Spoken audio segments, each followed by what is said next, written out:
The movie recap begins on Halloween night. One evening, a boy named Corey was asked to babysit. The baby's parents explained everything to Corey before they left for the party. Corey sat down with the kid and they started watching a horror movie. And he is very nice to talk to, but he was a naughty and ill-mannered child.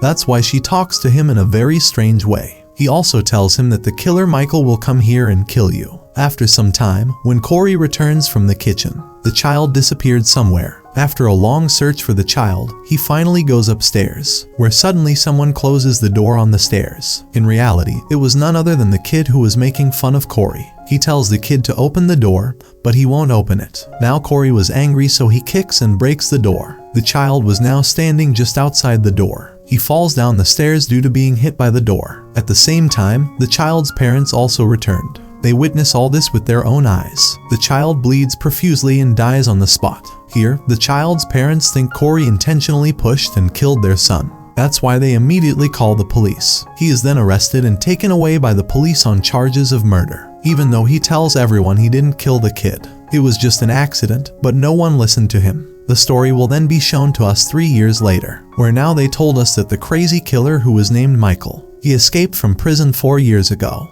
He wreaked havoc in the city and killed many people. Michael killed people for this reason, because his mental balance was not good at all. And by the looks of it, he didn't look good. That's why he always wore a mask. That's why he got fed up with all the circumstances and got used to killing everyone. And it's the same killer the kid also told Corey about. Among the people Michael killed is the daughter of a woman named Lori. Now after that day no one saw Michael. But after 4 years, Michael's terror has spread in this city even today. Now we see the same Lori woman, who forgot everything and started a new life. She took a house in this city where she lives with her granddaughter. He often meets with the officer, because they both like each other. In the town where she lives, the people there don't like Lori. She is often mocked, because they believe Lori was responsible for all the people Michael killed. Here we also see a frightened woman, because she was actually Michael's victim 4 years ago, and he put a tube light down this woman's throat, but somehow she survived. Here we see a large pipe, the path of which passes through the main trough, and Michael had lived there for the last 4 years. Corey rode his bike from here, because the police let him go. The police determined that the child's death was just an accident. Corey's dad gives him an old bike,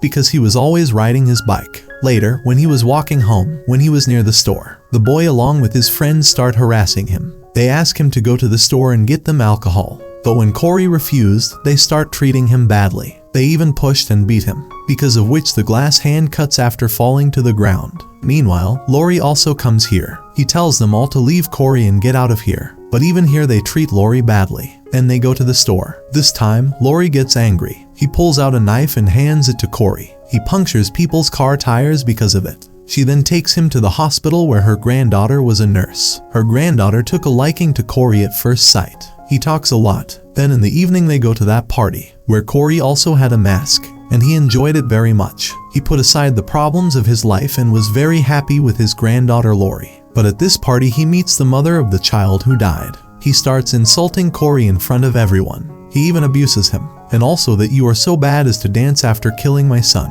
You're having fun. Corey feels very bad seeing him humiliated. That's why he starts to leave the party, although granddaughter Lori tries to stop him. After taunting her, she also leaves. Later, 4 friends come and stop by his place, and start misbehaving again. But this time, Corey also vents his anger. He says to the rudest of them, "Your father hates you, doesn't he? This is why you take out your anger on weak people like me." That's why he's angry, and throws Corey off the bridge. When they saw this, they got scared, and while they thought he might die, they fled from there. Then someone picks up the injured Corey and leads him down the pipe to the main chute. This was no other place than Michael's place. Later, when he comes to his senses, he was looking for a way to get out of here. But then Michael comes here with a mask, who's holding Corey's neck. Meanwhile, they look into each other's eyes. They seem to have seen each other inside themselves. And then for some reason Michael let Corey live and send him out of here. After falling down, he comes out of the gutter, where an old man who had no one in this world holds Corey. After being surprised, he told him that no one ever came out among those Michael took in.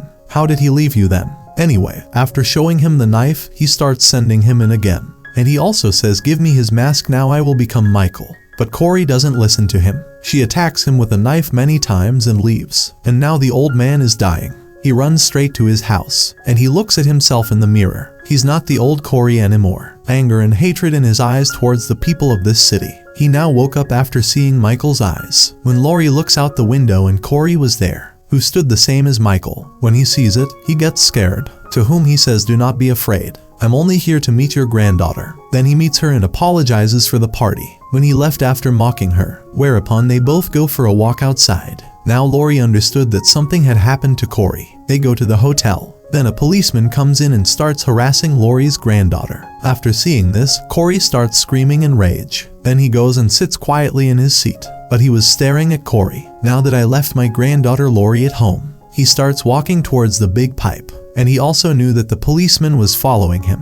He will come to a place near a pipe and hide. Then when the policeman comes here, he finds the dead body of an old man here. Later, Corey attacks him and goes into the pipe. The policeman also came from behind. As soon as he enters, Michael catches him. But the policeman kicks him and throws him down. Now Corey, after attacking the police officer, first hit him. And after holding him, he tells Michael to stand up. Now a question arises here. How did Michael become so weak? In fact, when he kills people, he gains power. But he's been in this gutter for the past 4 years. That's why he didn't kill anyone. And that's why he's so weak. So much so that he was shaking like an old man when he walked. Well, now Michael pulls out his knife and repeatedly attacks the policeman's chest. And he kills him in his own style, which gives him some power. Now Corey has also learned how Michael kills people. Then he goes straight to Laura's granddaughter, and he spends the whole night with her. On the other hand, we see that Michael also came out of that place. Laurie, who was at the bar, tells her partner that I sense some changes in Corey. His eyes look devilish like Michael's. The doctor comes to the nurse's house, because he wanted to take her with him. But when he goes to bathe, he hears the doctor's scream. When he comes to check in, he sees Corey, who wore a mask. He also grabbed the doctor and repeatedly attacked him with a knife. He was doing it to get revenge on Laura's granddaughter, because this doctor promoted this nurse over her. He was going to attack the nurse, but she closes the door and stops him outside.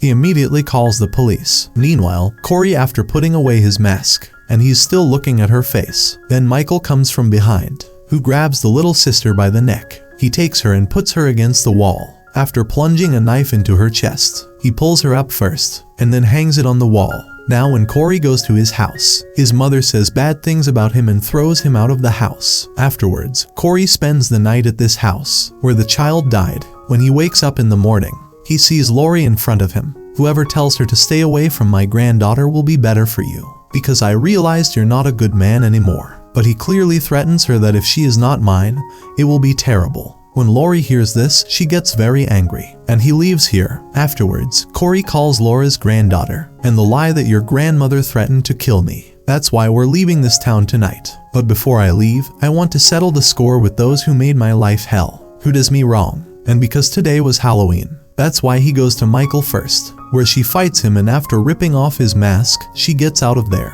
Afterwards, Michael gets up in his own style, which clearly indicated that the killer in him was also awake. Laurie's granddaughter starts packing to go with Corey, based on which Laurie makes her understand that he is no longer a good person.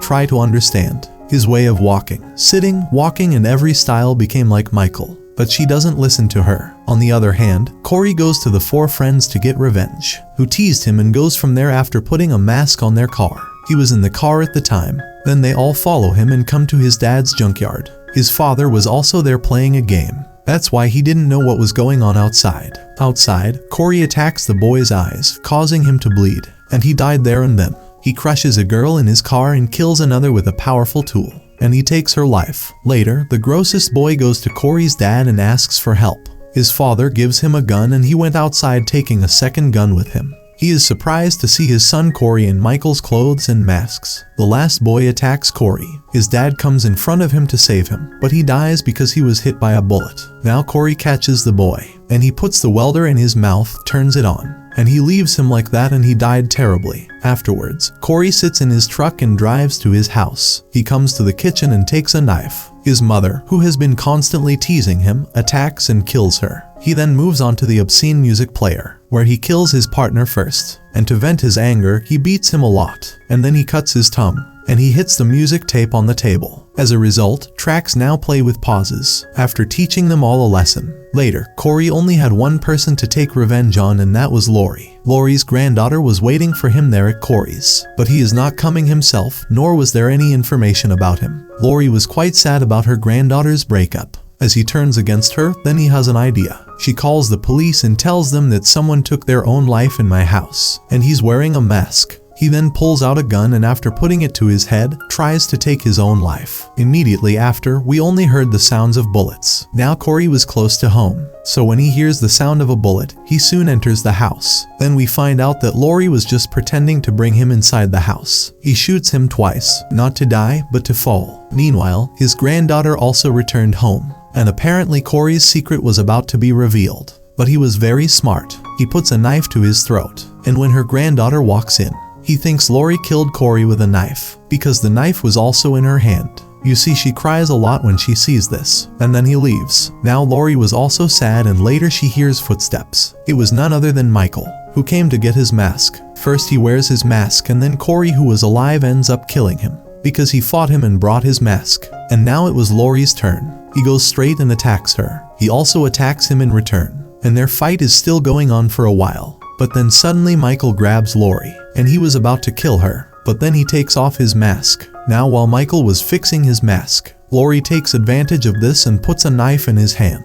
Because of this, it gets stuck on the table. Then he takes another knife, and he gives it to Michael in the second hand, and also hangs it with the table, and throws a refrigerator at him, because he was completely stuck there. Lori takes off her mask, so we can see his terrible and ugly face. He tells Michael, "I thought you'd be kind of cute, but you are an ugly, old and crazy person." When she said that, she cut his throat. But meanwhile, Michael frees his hand and holds Lori's hand, what she was supposed to die for too. Meanwhile, his granddaughter returns, and he attacks Michael and breaks his arm. Because of this, his grandmother is free. Then he takes a sharp knife and cuts all his nerves. And even though he was a killer and powerful, but he was human, he died due to excessive bleeding.